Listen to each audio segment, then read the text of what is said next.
ఉద్యమ నేతలను తెలంగాణ ప్రజలు ఎందుకు తిరస్కరించారు? తెలంగాణ ఉద్యమంలో కీలకంగా పనిచేసిన నేతలపై ప్రస్తుత ఎన్నికలలో ప్రజా ఆగ్రహం ఎందుకు వ్యక్తమైంది?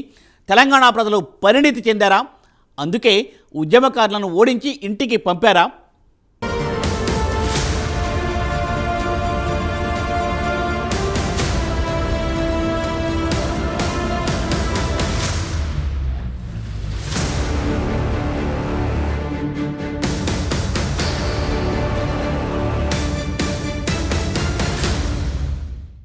తెలంగాణ శాసనసభ ఎన్నికల్లో కాంగ్రెస్ విజయ దుందుబి మోగించిన విషయం తెలిసిందే. 6 గ్యారంటీలు, మార్పు కావాలంటే కాంగ్రెస్ రావాలంటూ నినాదంతో బరిలోకి దిగిన హస్తం పార్టీ మూడోసారి గెలిచి హ్యాట్రిక్ సాధిద్దామని భావించిన గులాబీదళం ఆశలపై నీళ్లు చల్లింది.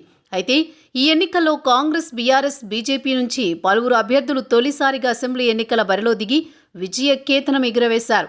కాగా ప్రధాన పార్టీల్లో ప్రత్యేక తెలంగాణ కోసం ఉద్యమించిన ఉద్యమకారులు కూడా బరిలో నిలబడ్డారు. అయినప్పటికీ ప్రముఖులంతా ఈసారి ఓటమిని చవి చూడడంతో ఈ వార్త తెలుగు రాష్ట్రాల్లో హాట్ టాపిక్గా మారింది.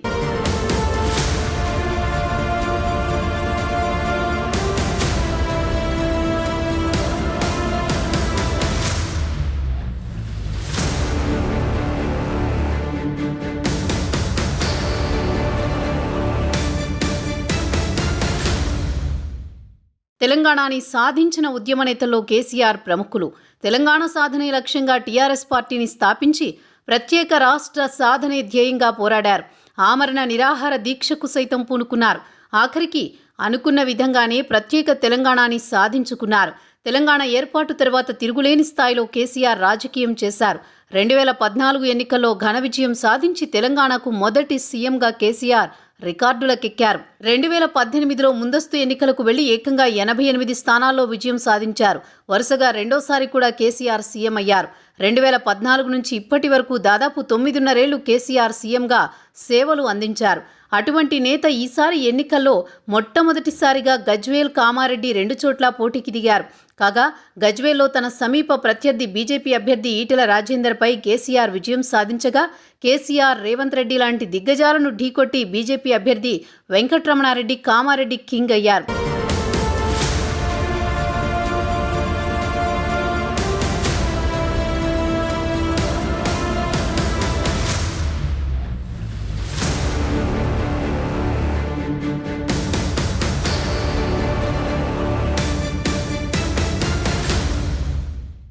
తెలంగాణ ఉద్యమ సమయం నాటి నుండి ఉద్యమకారునిగా, కేసీఆర్కి ఆప్తమిత్రునిగా ఉన్న వారిలో అత్యంత ముఖ్యులు ఈటెల రాజేందర్.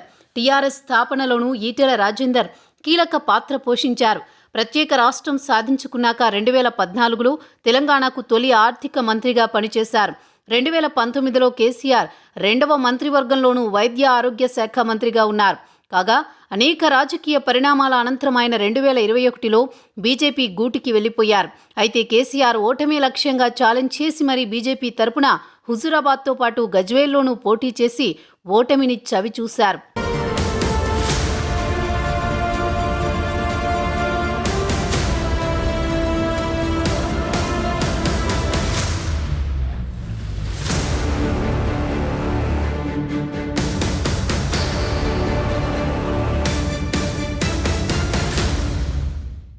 తెలంగాణ ఉద్యమంలో కీలక పాత్ర పోషించిన వారిలో బాల్క సుమన్ ఒకరు. ఉస్మానియా విశ్వవిద్యాలయం ద్వారా విద్యార్థి రాజకీయాల్లో కీలక పాత్ర పోషించిన సుమన్ 2001లో తెలంగాణ రాష్ట్ర సమితిలో చేరడం ద్వారా తన రాజకీయ జీవితాన్ని ప్రారంభించారు. తెలంగాణ ప్రజల డిమాండ్లను బలపరిచేలా బలంగా ఉద్యమించారు.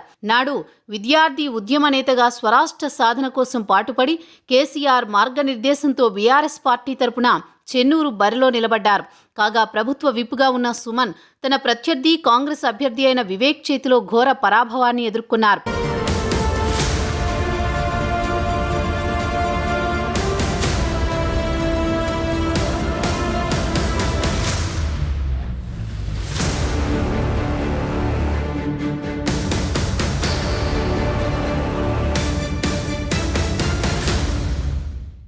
తెలంగాణ ఉద్యోగ సంఘాల నేతగా ప్రస్థానం ప్రారంభించిన శ్రీనివాస్ గౌడ్ తెలంగాణ ఉద్యమంలోనూ కీలక పాత్ర పోషించారు.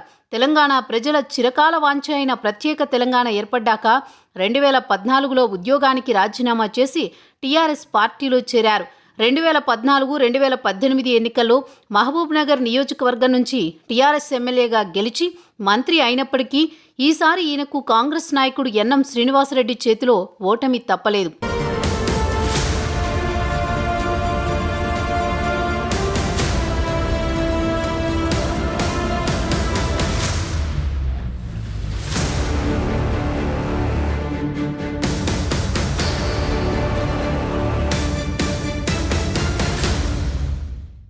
ఇక ఈ ఎన్నికల్లో ఓడిన మరో ఉద్యమ నేత గాదరి కిషోర్ ఉద్యమ సమయంలో తెలంగాణ ప్రత్యేక రాష్ట్ర విద్యార్థి ఉద్యమానికి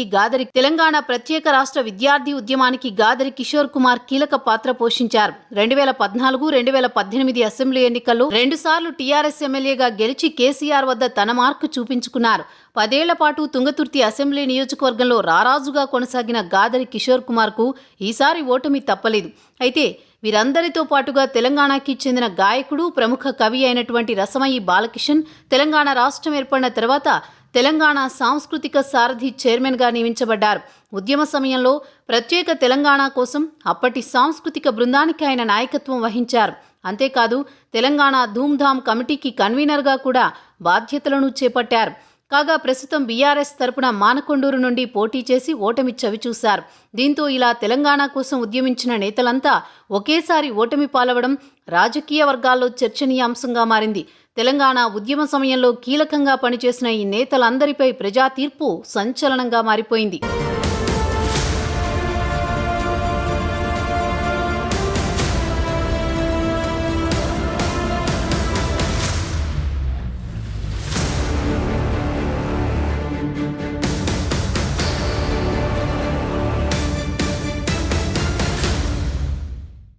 ఇక ఉద్యమ నేతల సంగతి అలా ఉంటే తెలంగాణ రాష్ట్రం నేనే తెచ్చా అని ఎల్లప్పటికీ తానే సీఎంగా ఉండాలని కలలుగన్న కేసీఆర్ కలలన్నీ పగటి కలలుగానే మిగిలిపోయాయి. ఇదే ఇప్పుడు దేశంలో చర్చనీయాంశంగా మారింది. ఎమ్మెల్యేగా కామారెడ్డిలో ఓడడమే కాకుండా రాష్ట్రంలో అధికారం కోల్పోవడం కూడా కేసీఆర్ రాజకీయ భవిష్యత్తును ప్రశ్నార్థకంగా మార్చింది.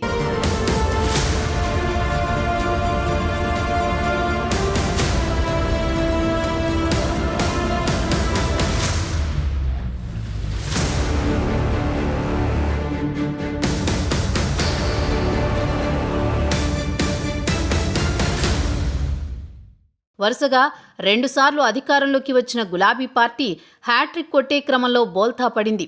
హైదరాబాద్, మెదక్ జిల్లాలో తమ పార్టీ వైపే ఓటర్లు మొగ్గు చూపారని, కరీంనగర్లోనూ మంచి సీట్లే వచ్చాయన్న కేటీఆర్ ఎందుకు ఓడామో అర్థం కావడం లేదన్నారు.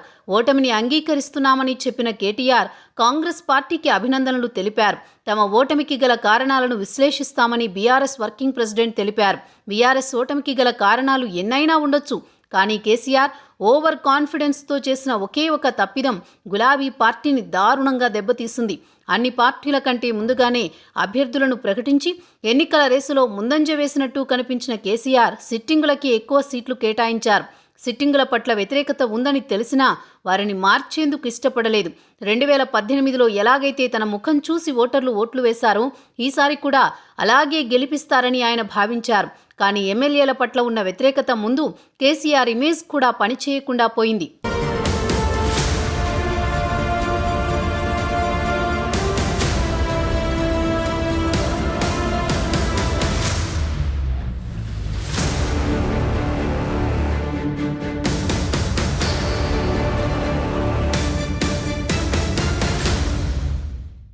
కేసీఆర్ అభ్యర్థులను ప్రకటించగానే తమకు ఈ అభ్యర్థి వద్దంటూ చాలా నియోజకవర్గాల్లో కింది స్థాయి నాయకులు ఆందోళన చేపట్టారు.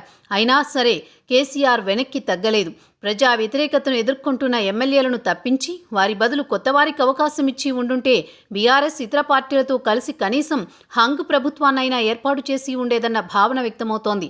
కేసీఆర్ అభ్యర్థులను మార్చిన స్థానాల్లో బీఆర్ఎస్ పార్టీ విజయం సాధించడమే దీనికి నిదర్శనం.